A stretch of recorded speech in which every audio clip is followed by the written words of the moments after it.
Hi viewers, কেমন আছেন সবাই? কম্পিউটার অফিস প্রোগ্রামের প্রথম পর্বে আপনাদেরকে স্বাগতম। আপনাদের সাথে আছি আমি সুজন মির্জা। আজকে আমরা মাইক্রোসফট ওয়ার্ড নিয়ে আলোচনা করব। শুরুতেই বলে রাখি এই পর্বটি সম্পূর্ণ নতুনদের জন্য। আজকের পর্বে আমি আপনাদের দেখাবো মাইক্রোসফট ওয়ার্ড কিভাবে ওপেন করতে হয়, ওয়ার্ড উইন্ডো পরিচিতি, আরো আলোচনা করব কিবোর্ড পরিচিতি নিয়ে এবং আপনাদের জন্য একটি টাইপিং সিলেবাস দিয়ে দিব যাতে করে আপনারা সহজে টাইপিং আয়ত্ত করতে পারেন। তাহলে চলুন বন্ধুরা, এবার আমরা মূল আলোচনায় ফিরে যাই। প্রথমে আমরা কিভাবে ওয়ার্ড ওপেন করতে হয় সেটা দেখব। ওয়ার্ড ওপেন করার জন্য আপনাকে স্টার্ট বাটনে ক্লিক করতে হবে। স্টার্ট বাটনে ক্লিক করার পরে ঠিক এই জায়গাটাতে আপনি অল অ্যাপস দেখতে পাবেন। অল অ্যাপস লেখার উপর ক্লিক করার পরে আপনার কম্পিউটারে যতগুলো সফটওয়্যার ইনস্টল করা আছে সবগুলো এখানে শো করবে। তো সেখান থেকে আপনি মাইক্রোসফট অফিস, আপনার এখানে যে ভার্সনটা ইনস্টল করা আছে, আমার এখানে 2013 ইনস্টল করা আছে, তো আমি মাইক্রোসফট অফিস 2013 এ কাজ করব। তো মাইক্রোসফট অফিস 2013 টা খুঁজে বের করবেন। তারপর মাইক্রোসফট অফিস 2013 এ ক্লিক করার পরে আপনি এখানে অসংখ্য মাইক্রোসফট অফিসের আন্ডারে যে সফটওয়্যারগুলো আছে সেগুলো এখানে আপনি দেখতে পারবেন, যেহেতু মাইক্রোসফট অফিস হচ্ছে একটা প্যাকেজ সফটওয়্যার। তো এরপর আপনি এখানে ওয়ার্ড 2013 টা দেখতে পাবেন। ওয়ার্ড 2013 এ ক্লিক করবেন। তারপর আমার এখানে ওয়ার্ড 2013 টা ওপেন হবে। তো ওয়ার্ড 2013 ওপেন হওয়ার পরে আপনি এরকম একটা পেজ দেখতে পাবেন। উইন্ডোর বিভিন্ন অংশ নিয়ে আমরা এখন আলোচনা করব। ওয়ার্ড উইন্ডোর মধ্যে প্রথমে যে অংশটা নিয়ে আলোচনা করব সেটা হচ্ছে টাইটেল বার। উপরের অংশে নীল কালার দিয়ে যে অংশটা আছে সেটা হচ্ছে টাইটেল বার। এটা টাইটেল বার হওয়ার কারণ হচ্ছে আপনার ডকুমেন্টের যে নামটা থাকবে এটা এখানে শো করবে।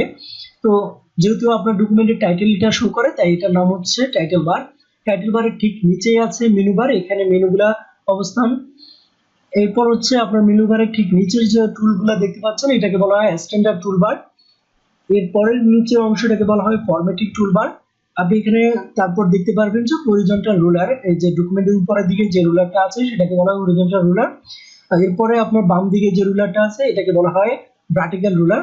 আপনি যখন ওয়ার্ড উইন্ডোটা ওপেন করবেন তখন আপনি একটা কাঠির মতো দাগ দেখতে পারবেন যাকে বলা হয় ইনজারশন পয়েন্ট। আর আমরা যে পেজের মধ্যে কাজ করব এটাকে বলা হয় ওয়ার্ক স্পেস। আর আপনি ডান দিকে দেখতে পারবেন টেক্সট প্যানেল। এরপর আছে ডান দিকে vertical scroll bar, office assistant. আপনি নিচের দিকে দেখতে পারবেন horizontal scroll bar, drawing toolbar, status bar এবং টেক্সট বার। টেক্সট বারটা আমরা সবাই চিনি, এটা আমরা ডেস্কটপে সচরাচর দেখে থাকি। তো এটা হচ্ছে ওয়ার্ড উইন্ডো। আপনারা ভিডিওটা পজ করে এখানে আমরা তীর চিহ্ন দিয়ে আপনাদেরকে বোঝার সুবিধাতে তীর চিহ্ন দিয়ে ইন্ডিকেট করে দিয়েছি, ভিডিওটা পজ করে আপনারা দেখে নেবেন। আমরা কিবোর্ড নিয়ে আলোচনা করব। কিবোর্ড বিভিন্ন অংশগুলো আপনাদেরকে দেখাবো, কিবোর্ডের কোন অংশের কি নাম। এই যে কিবোর্ডের এখানে এ থেকে জেড পর্যন্ত দেখতে পাচ্ছেন, এগুলো হচ্ছে অ্যালফাবেট, আর এই অংশটাকে বলা হয় অ্যালফাবেটিক কিজ। এগুলা দিয়ে আমরা অ্যালফাবেট বর্ণমালা লিখতে পারবো।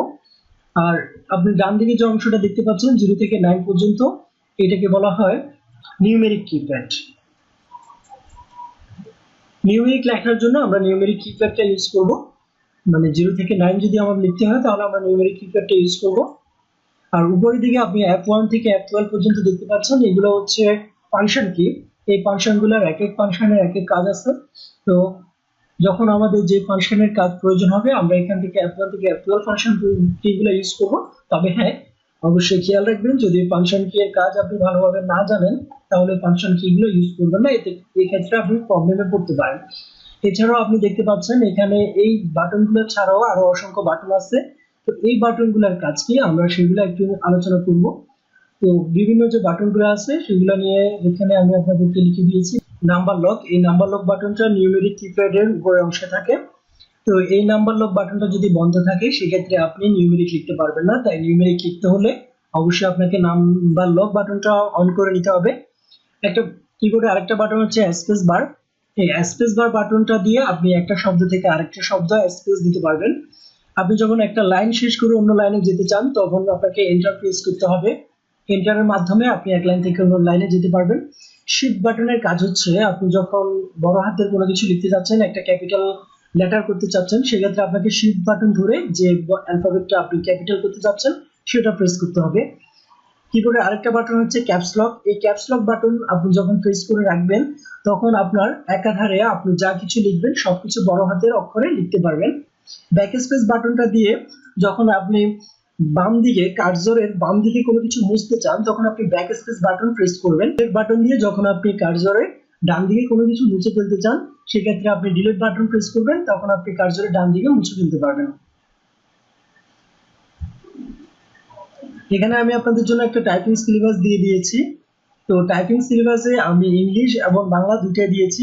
ইংলিশের ক্ষেত্রে আপনাকে আমি রেড মার্ক করে দিয়েছি যেগুলো আপনাকে বাম হাতে লিখতে হবে, এবং গ্রিন মার্ক করে দিয়েছি যেগুলো আপনাকে ডান হাত দিয়ে চর্চা করতে হবে। তো বেশি বেশি চর্চা করবেন তাহলে আপনি ভালোভাবে টাইপিংটা শিখতে পারবেন। আর বাংলার জন্য আমি যে স্বরবর্ণগুলো আছে সেগুলো আমি এখানে দিয়ে দিয়েছি কিভাবে স্বরবর্ণগুলো লিখবেন। ভিডিওটা পজ করে আপনি কিবোর্ডে এই যে টাইপিং সিলেবাসটা দিলাম সেটা দেখে নেবেন ভালো করে, আর বেশি বেশি প্র্যাকটিস করবেন, কারণ টাইপিংটা বেশি বেশি যদি প্র্যাকটিস না করেন তাহলে আয়ত্তে আনতে পারবেন না। এখানে আজকের পর্ব এখানে শেষ করছি। সাথে থাকার জন্য ধন্যবাদ। পরবর্তী টিউটোরিয়াল পেতে চ্যানেলে সাবস্ক্রাইব করে না থাকলে এখনই সাবস্ক্রাইব করুন, সঙ্গে থাকুন। ধন্যবাদ।